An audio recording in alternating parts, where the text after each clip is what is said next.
5, 6, 7, 8, 9, 10, 11। মালতী রানী দেবী, কে আপনি? আপনি কে?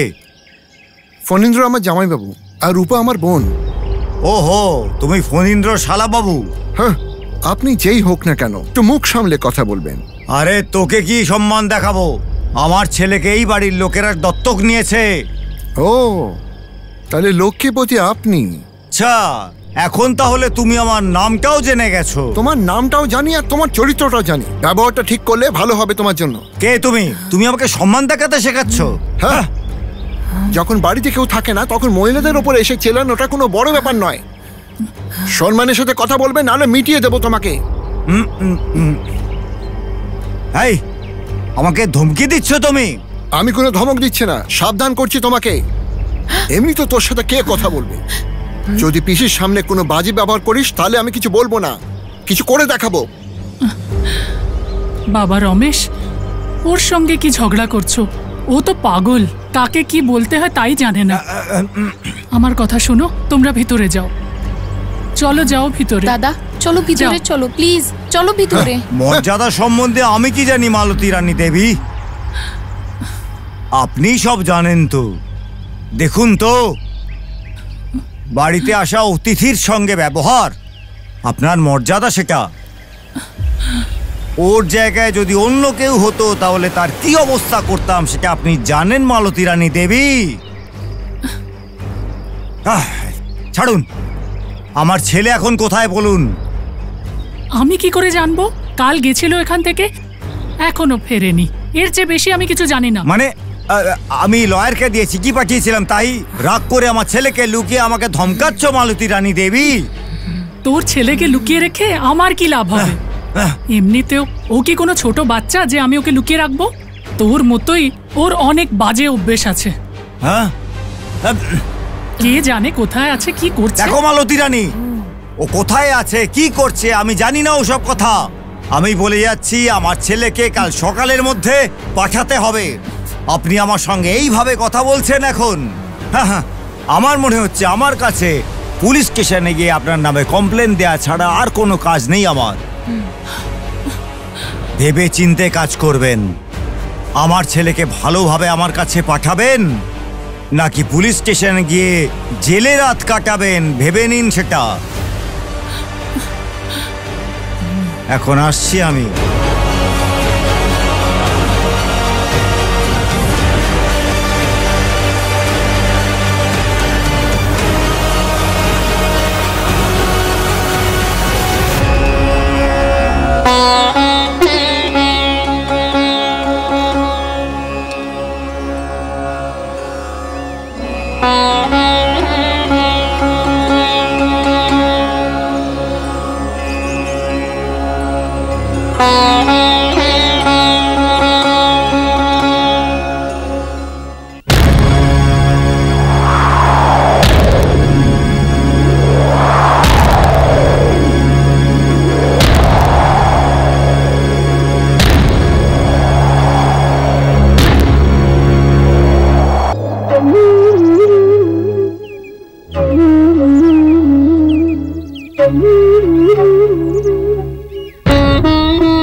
আরো 1 ঘন্টা প্র্যাকটিস করলেও কোনো ফল পাবে না।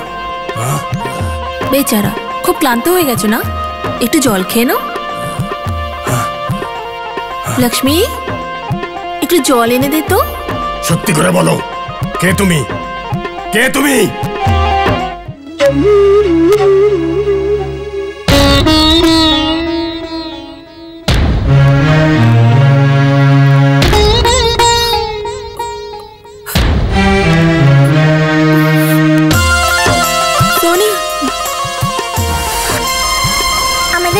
এসেছো।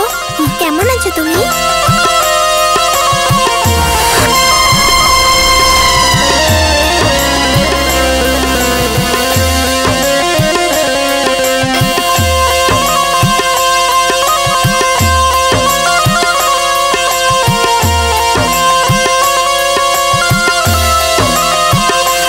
এখন যাও।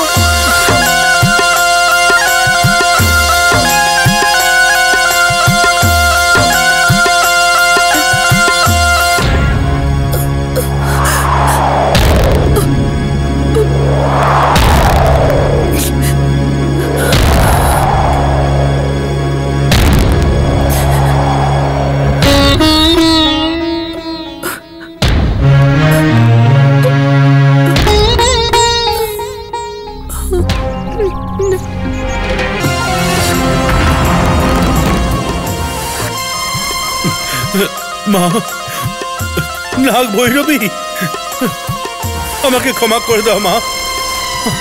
আমি অনেক বড় পাপ করেছি, আমায় ক্ষমা করে দাও মা।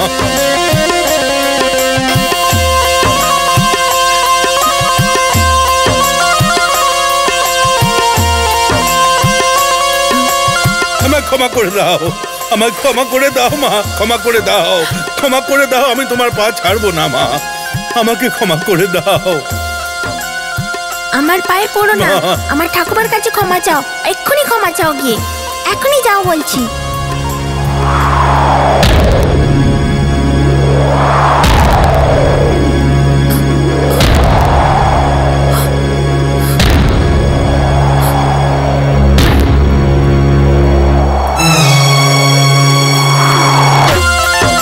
নাগরাজকে যে মারতে পারে সে কিচ্ছু করে না। একে গলায় কেন পড়ছিস? দেখো রূপা। আরে পি, বাচ্চাটা নাগরাজকে নিজের গলায় জড়িয়ে নিয়েছে। মনে হচ্ছে বাচ্চাটার হাতে নাগরেখা আছে। এর সঙ্গে নাগরাজ খুব আনন্দ পাচ্ছেন। দেখো কত আনন্দে বাচ্চাটার গলায় জড়িয়ে আছে।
কি হলো দিদি, কি কথা বলতে চাও?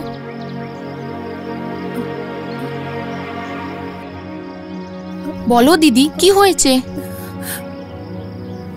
তোমাদের মধ্যে কেউ আমার ফিলিংসটাই বুঝতে পারছো না। তুমি বলবে তারপর তো বুঝতে পারবো। শাশুড়ি মাকে বললাম তো শাশুড়ি মা মজা ভাবলো। আমরা এইরকম করব না। কি হয়েছে সেটা বলো না। হরিশের সাথে যে চেস খেলছিল সে আসলে সোনি না। তাহলে কি? এটা কেউ অন্যই হবে। কি যাতা বলছো বৌদি, এটা কি করে হয়? ইন্দ্রাণী চেস খেলছিল।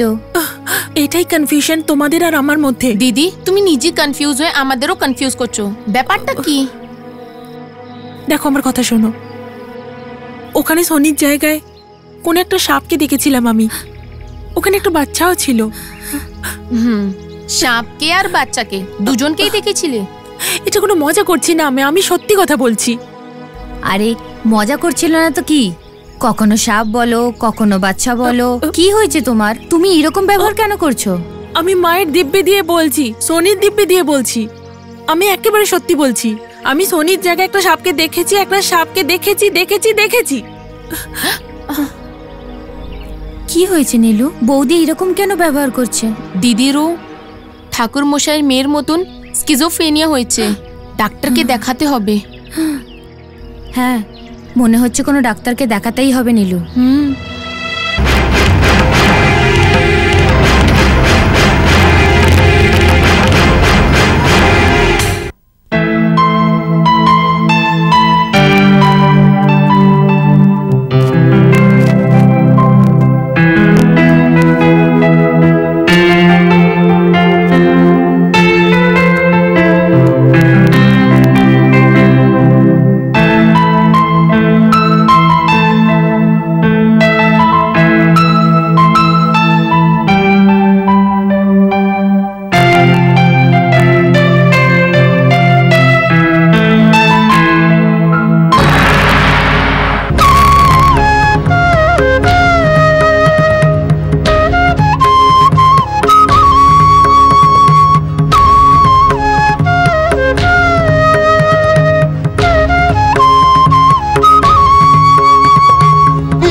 ওই তান্ত্রিকটা দেখতে যেন খুব পাওয়ারফুল মনে হচ্ছে জামাইবাবু। ওই সাপের কুঞ্জলির ব্যাপারে পুজো করে দারুণ উত্তর দিয়েছে জামাইবাবু। ওর কথা বলার ধরন দেখে মনে হলো এটাই হতে চলেছে, কিন্তু নরবলি কোথায় পাবো এটাই প্রশ্ন এখন। আগের কথা তো বলতে পারবো না, কিন্তু এইবার যদি কোনো গন্ডগোল হয় তাহলে পুরো জীবন জেলে বসে খুনজুরি বাজাতে হবে। এসব কি বলছেন জামাইবাবু? আর কিভাবে কথা বলবো? হাতের তালুতে আগুন নিয়ে তো তুমি নেচে চলেছো, এটা তোমার পক্ষে ঠিক হচ্ছে না। আপনি সবসময় এইভাবেই বলেন, কথা বলে প্রাণ বার করে দেবেন, তারপরে আপনি নিজের জ্ঞানের ভাষণ শুরু করে দেবেন। এই যেটা বলছি বোঝার চেষ্টা করো, তোমার থেকে বয়সে বড় আমি। এইসব ব্যাপার একটু লুকিয়ে চুরিয়ে করা উচিত। নেশা করলে তুমি আর মানুষ থাকো না, নেশা করার পর তুমি সবকিছু উগড়ে দাও। এরকম বিষয় যদি বাইরে চলে আসে তাহলে তোমার প্রাণ সংশয় হতে পারে। সেটা আমি নিজে কি জানি না? জানি আমি, তাই জন্যই 6 বার জেলে গেছো তুমি। এবার তো একটু সাবধানে থাকো। ওই নিধির ব্যাপারে এমনি সবাই বলা বলি করছে। শোনো, ওই নিধি সত্যিকারের আছে। যদি আমাদের ভাগ্য ভালো থাকে তাহলে 14 পুরুষ বসে খাবো, এত সম্পত্তি পাবো আমরা। আর যদি আমাদের ভাগ্য খারাপ হয় তাহলে সব কিছু হাত থেকে বেরিয়ে যাবে। কিছু ভালো কথা জানতে চাইলাম আপনার কাছে, এখন মুখ খুলে গালাগালি শোনালো এখন আমাকে। এটাই আপনার স্বভাব। তোমার কেলোর কীর্তির ফল এটা হবে না তো আর কি হবে? আর সেটাও অন্য লোকের কথায়। সাহেব, কে ওখানে? আমি রামদাস সাহেব। কিরে, আমি যে কাজটা দিলাম সেটা কতদূর পৌঁছলো? হয়ে গেছে সাহেব। সাবাস, ওটা ঘরের মধ্যে রেখে তালা মেরে দে। ঠিক আছে সাহেব। কে রামদাস? এসব কথা আপনাকে কেন বলবো জামাই বাবু? আপনি জানেন সারাদিনে অনেক রকম কাজ থাকে আমার। আপনাকে ডেকেছিলাম, দুটো ভালো কথা তো বলে যান আমাকে। সেটা কখন বলবো? তুমি টাইম পেলে তবে না। আবার নিজের ভাষণ শুরু করে দিল। এই দাঁড়াও, আমি যেটা বললাম সেটার কি হলো? হয়ে গেছে সাহেব। হ্যাঁ, যেমন আপনি বলেছিলেন সেরকম ঘরে বন্ধ করে তালা দিয়ে রেখেছি সাহেব। চাবি ওখানে রাখো। ঠিক আছে সাহেব। তুমি ওখানে কিছুক্ষণ দাঁড়াও। ঠিক আছে সাহেব। আমি বললাম না, আপনি যেমন বলেছেন আমি তেমনই করব, ঠিক আছে না? আমরা কাল দেখা করি। ঠিক আছে, তোমার কথাটা আমার মাথায় ঢুকেছে। আর শোন, তোর থেকে বড় বলে যে কথাগুলো বললাম ভুলিস না। একদম ভুলবো না। আমি আসছি তাহলে। এ হলো রামদাস। এই রামদাসকে একবার দেখো, দেখেই তো রাক্ষস মনে হচ্ছে। একে ভগবানই রক্ষা করতে পারবে।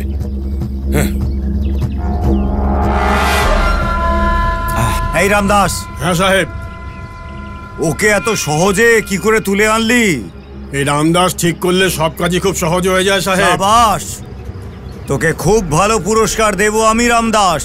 ঠিক আছে সাহেব।